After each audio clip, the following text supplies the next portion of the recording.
hope that you can hear me. What I have to say must go on record somewhere before it is lost forever.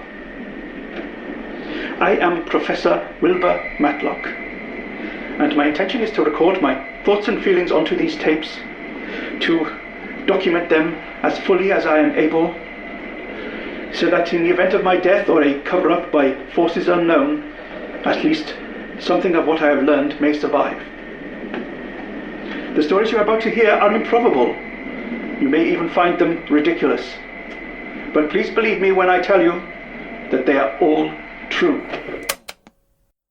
Professor Wilbur Matlock was defined by his private studies into what he referred to as the extraordinary, mad science, bad science, and even encounters with supernatural and alien creatures. Despite the professor's claim that his experiences are all true, we can make no guarantees that the events recounted on these tapes actually occurred as described. That is for you to decide.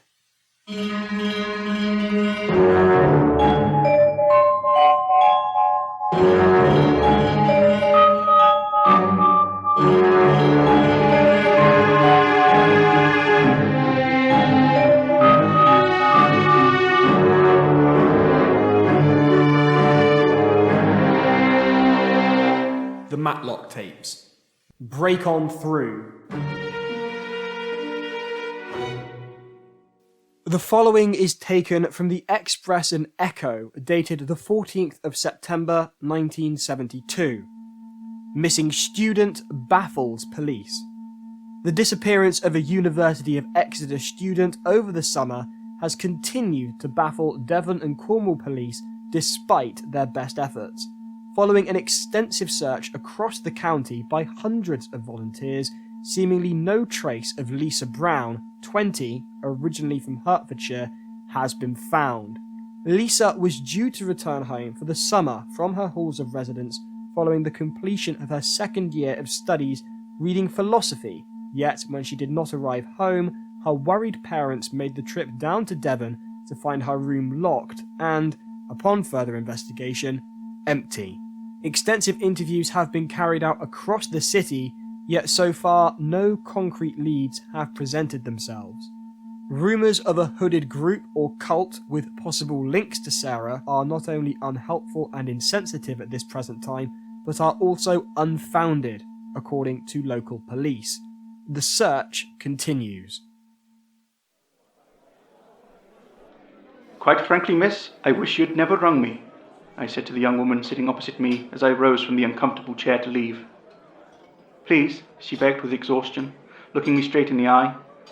You're the only one who can help. That is where you are most certainly wrong. Might I suggest finding some sort of therapy, or better still, handing yourself in at the nearest police station? I turned for the door, grabbing my coat from the stand. The young woman raised her voice. But you don't understand. I'm going to die. With that, the cafe descended into stony silence as the handful of patrons, midway through a late lunch of sandwiches and coffee, turned to stare at us. Even the kettle seemed to stop boiling. It was lunchtime on the 7th of March 1973, and I had arrived in Exeter that morning with the promise of the truth behind the disappearance of one Lisa Brown, who had disappeared from her halls of residence 6 months prior in the summer of 1972. A student at the University of Exeter, Lisa never returned home for the summer and was declared missing soon after. Although an extensive manhunt had been conducted, with staff, students and locals quizzed and questioned, there was little to go on to begin with, and what there was seemed flimsy. Lisa was a quiet girl, good grades, punctual, polite, no boyfriend to speak of, in fact, perhaps few friends to speak of at all. Whilst I had seen coverage in the papers, I paid it little more than a passing thought of sympathy to her family. Truth be told, such a case didn't tend to pique my interest. There had been some talk of cult sightings, hooded figures and the like, but this appeared to be some sort of joke made in poor taste by the student body of the city. Come the early spring of 1973, Lisa's whereabouts remained unknown, the trail stone dead cold, as she was also likely to be. No one, it seemed, knew anything, or so we all thought until I received a call on the evening of the 6th of March from Catherine Heames. "I know what happened to Lisa Brown," was what she had said on the phone. Catherine refused to say anything further and insisted upon me meeting her. Certainly intrigued and slightly perplexed as to why this Catherine wanted to talk to me about all this, I boarded the earliest train to Exeter and met her in a cafe a short walk from the station. Catherine was a young woman in her early 20s. Certainly she could be no older than 22. She was sat at a small circular table by the front window, nursing a warm cup of coffee. She was the pinnacle of fashion, or at least by my reckoning. Long brown hair, short skirt, thigh-high boots, and a knitted vest top. Unfortunately, whatever she had been expecting from a professor of alternative science, I certainly wasn't it. Her expression as I introduced myself was a pained grimace of embarrassment, usually reserved for a fussy mother or a drunk uncle. After introductions had been made, and I'd ordered myself a cheese sandwich and a cup of tea, Catherine lost patience. "So do you want to know what happened to Lisa Brown or not?" she whispered. "I wouldn't be here if I didn't," I replied in a similarly hushed tone. "She's dead." There was a pause, and I could see a flicker of recognition as to the magnitude of what Catherine had just told me. "She's dead, and we killed her, and now I'm going to die next." "What do you mean we killed her? Who's we? Why are you going to die?" I started, overwhelmed by the abundance of information. "We? Jack, Harry, Louise, Sylvia, Alex. Oh, and Mary. Mary was the leader, I guess." What was this? Some sort of after-school club? No, we're at university here. We were at university here. Term had finished and Mary found these dusty old books at the back of the shelf in the library. It was never supposed to go that far. It was just a stupid game. We were messing about. It was just an excuse to get wasted over the summer or whatever. Fooling around, trying stuff out, getting laid. But then it got serious. Serious? How serious? A murdered girl serious, I thought for myself as soon as I'd said it. What were all these books about? Oh, this and that. The occult. Demonology. It was then that the itch to leave began. Drug-filled uni-sex club gets ideas about summoning a demon, is that it? I quickly surmised, less than impressed. Now Catherine's silence invited me to continue. And let me guess, this book of yours, did it say summoning required a blood sacrifice? More silence. It was at this point I began to make my excuses. I didn't like having my time wasted, and I certainly didn't like murderers. I'm going to die. They're dead. They're all dead. It got Jack first, then Louise, then Alex. Now Harry and Sylvia. It's got them all. It's coming. It's coming for me. Don't you get it? I'm next. Catherine pulled out a scrap of newspaper, pushing it into the palm of my hand. Please, Professor, you have to help me. I don't want to die. Her pleading would have been pathetic had it not been so tragic. As Catherine begged me to stay, tears pricked in her eyes, orbs of black as her face turned a whiter shade of pale. Her grip began to tighten on my hand, and it was in that moment I realized she wasn't looking at me, but through me. I turned to see nothing but empty air, yet she began trembling, shaking, rooted to the spot. Then came the scream. As the scream parted from her lips, the window we stood next to shattered, the force of the explosion throwing us to the vinyl floor of the cafe. Why the window chose that moment to break, I have never truly known. Yet what I did know was that I couldn't leave. In the hubbub of the following seconds, amongst the shock and panic, in a shard of the broken window, I saw a figure not of this earth.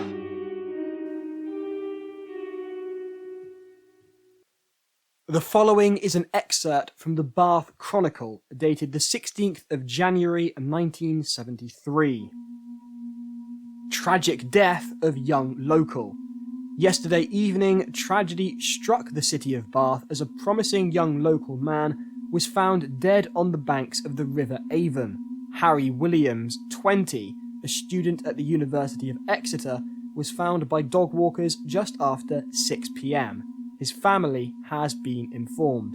No cause of death has been given, and his demise is being treated as unexplained, though police have said foul play is not suspected at this time.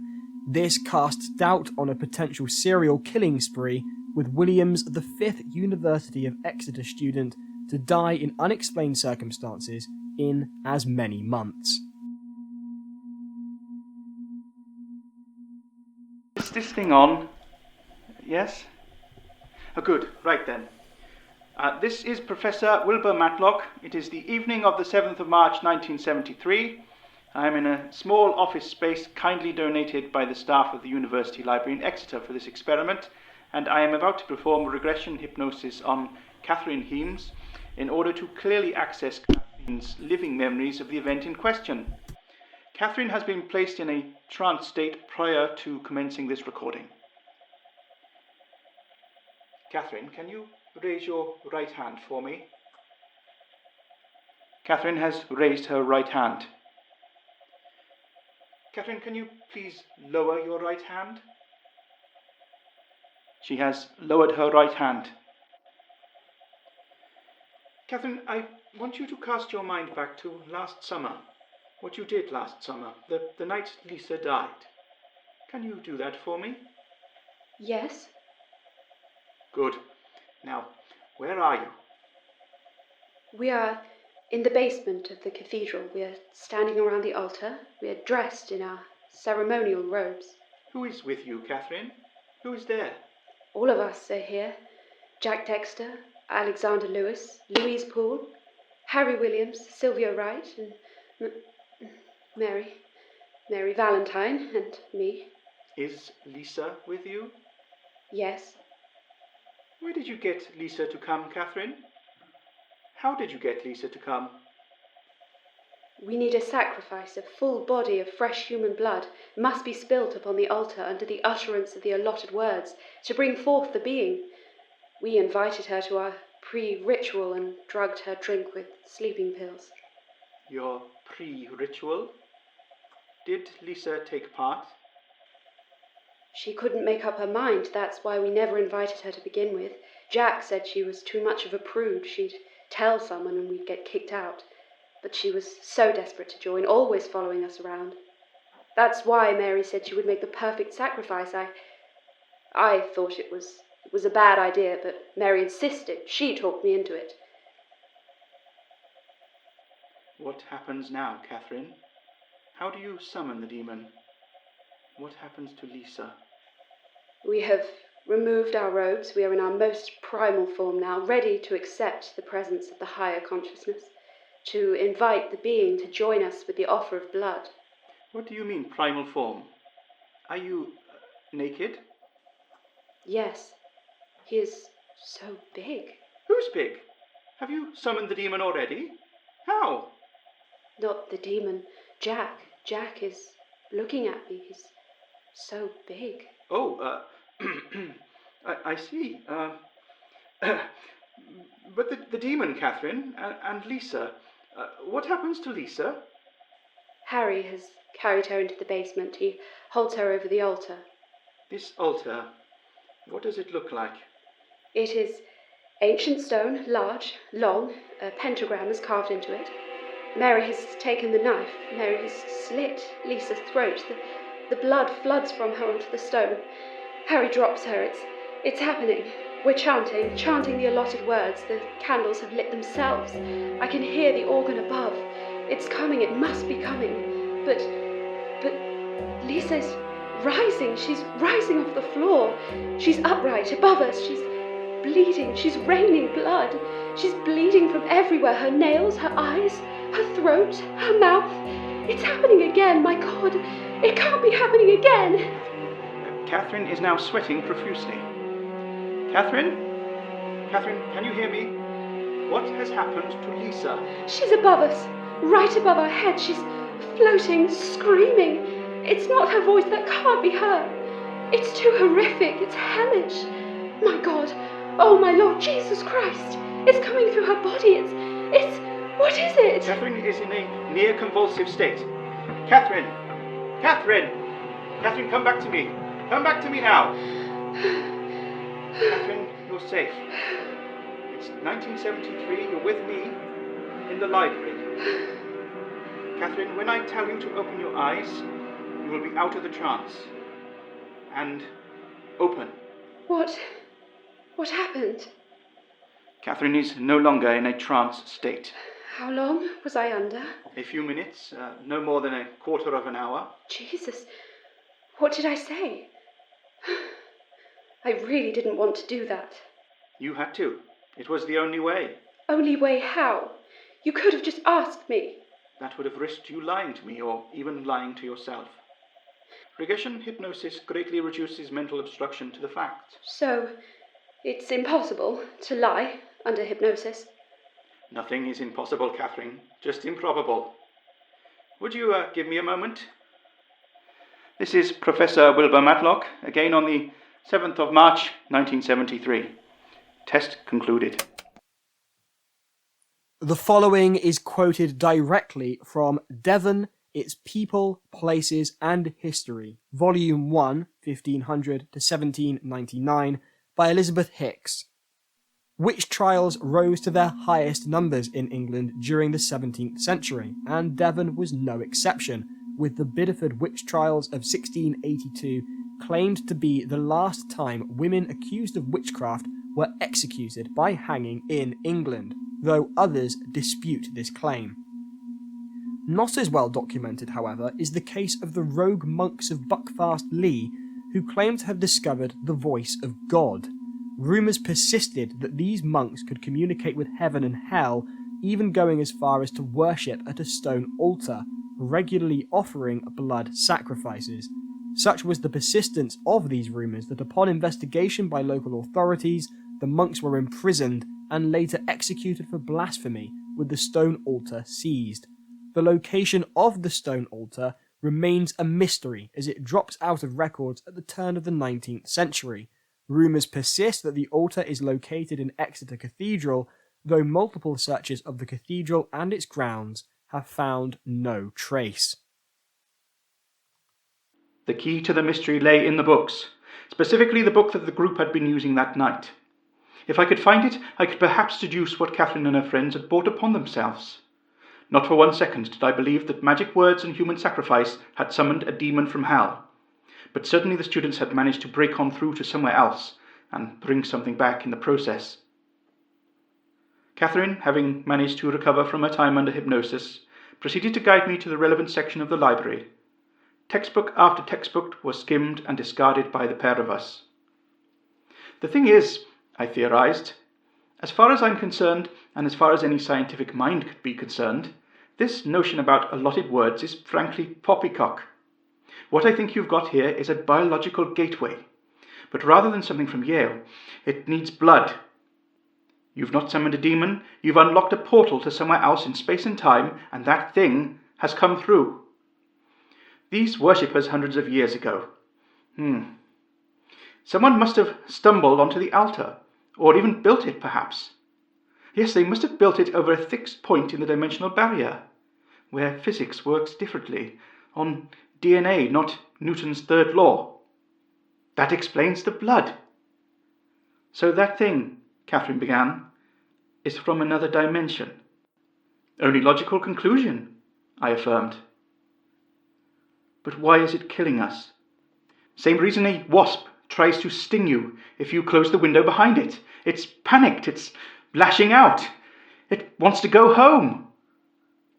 As I spoke, I continued coursing through the shelves, looking for anything of interest. So all this hocus-pocus mumbo-jumbo is simply balderdash. You and the others may as well have been chanting Mary Had a Little Lamb for all the good it would have done. Come to think of it, who is this Mary? You didn't say this thing had got her. What makes you think you're next? And why not Mary? Didn't you say it was her who found the book in the first place? It was then that I found it, the book.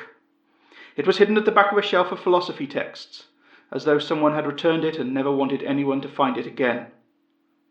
Though the thick leather-bound volume was fraying at the spine, the pages clinging on for dear life, it was relatively dust-free. I saw in my peripheral that Catherine had stopped reading and was looking straight at me. "This is it, then?" I said, acknowledging I had caught her gaze. She nodded. As I paged through the book, it dawned on me like a ton of bricks falling from the sky. The inner cover page confirmed it. On the list of withdrawals was no mention of Mary Valentine. Mary Valentine did not exist. But there were 2 entries for Catherine Heames, one dated May 1972 and the other dated a week ago. "You tried it again, didn't you?" I asked as the cogs began to turn, thinking out loud, not even expecting a response from Catherine. "You knew you were going to die, so you tried to use the words from the book, but it didn't work. But why didn't you kill again? Complete the whole ritual?" "I didn't want to. I didn't want to if I didn't need to," she lamented. "And you couldn't work it out. You couldn't bear to work it out. So you rang me." "That's why I needed you," Catherine interrupted. "That's why you needed me," I concurred. "You were perfect. Degree from Oxford, in the phone book, alternative science, or whatever you advertised it as. And that's why you invented Mary, so I would help you. Just an innocent bystander, caught up in the sex and the drugs, and now hunted by a demon from hell. But that's not the truth, is it, Catherine? It wasn't supposed to be like this." "You killed Lisa, didn't you, Catherine? You took the knife and you slit her throat." "I'm sorry, okay? Believe me, I'm sorry, truly. I just don't want to die."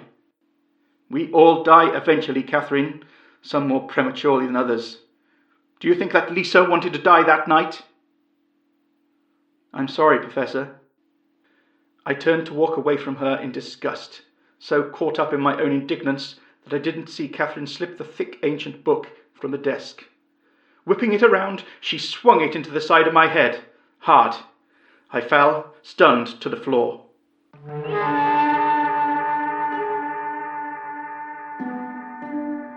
When I came to, shaken to consciousness by the concerned librarian, Catherine was gone, and so was the book.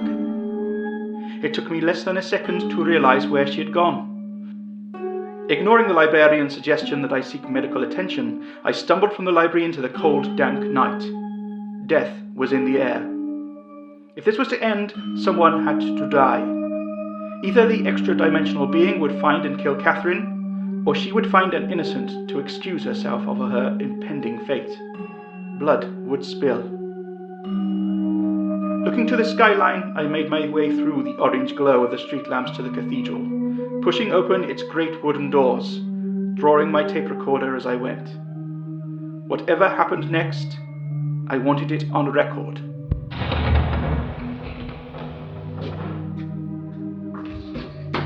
"Catherine! Catherine! Where are you? For the love of God, please let me help you! Please!" "Where?" "The basement. She'll be at the altar in the basement."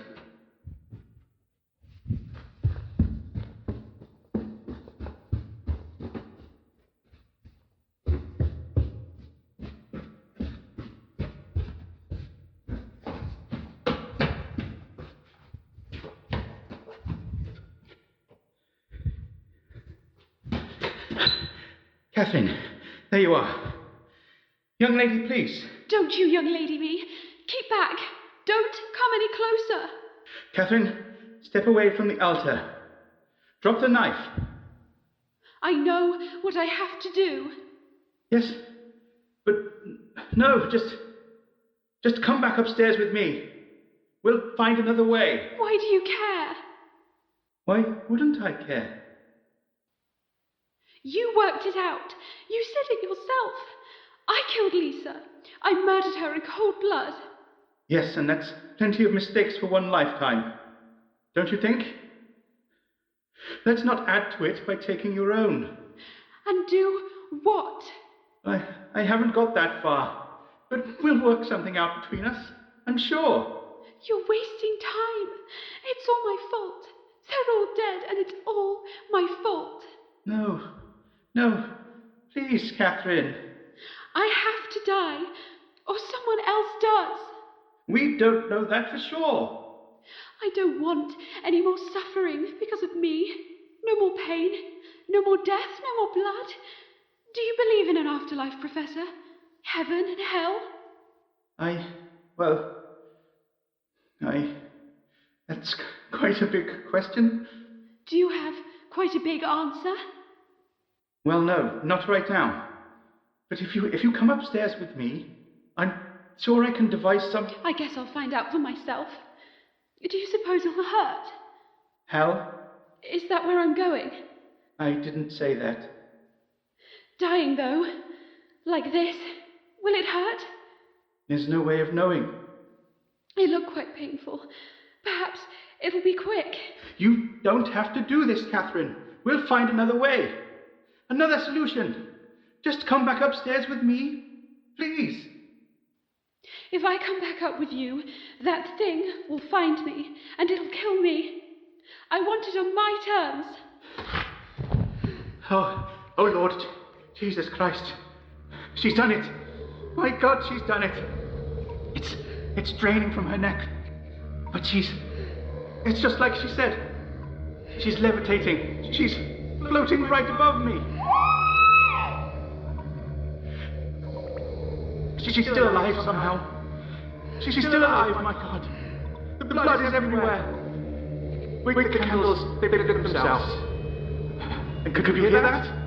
The church organ. The organ is playing itself upstairs. Catherine! She's rising. Rising! She's broken the ceiling. God!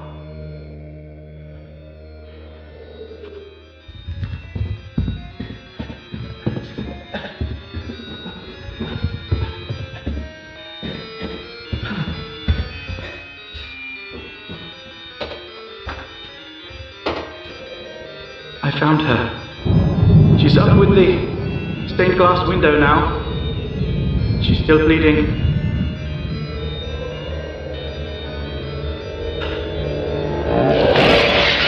It's here. The thing. The demon. It's here. It's grotesque. It's like nothing I've ever seen before. It's rising. It has no sense of gravity. It's twisting and contorting around her. It's in her. It's possessed her body. It's using her body like a vessel.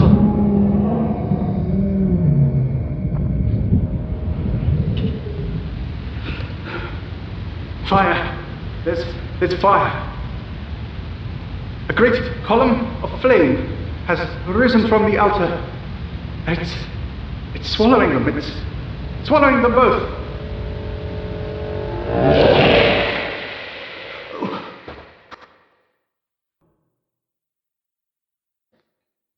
They're gone.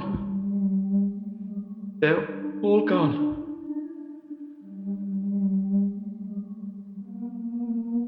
And finally, a thunderstorm resulting from freak localised low pressure in Devon yesterday evening is being blamed for the damage caused to Exeter Cathedral. The cathedral's large stained glass windows were left in pieces, with some of the stone flooring smashed to the point it was possible to look upon the basement below. A professor, Wilbur Matlock, who was arrested at the scene under suspicion of causing criminal damage, was later released without charge. When asked for a comment, the professor said he was doing some brass rubbings. Funny old time to be doing some brass rubbings in the middle of a thunderstorm. Talking of thunderstorms, it's time to get to the weather.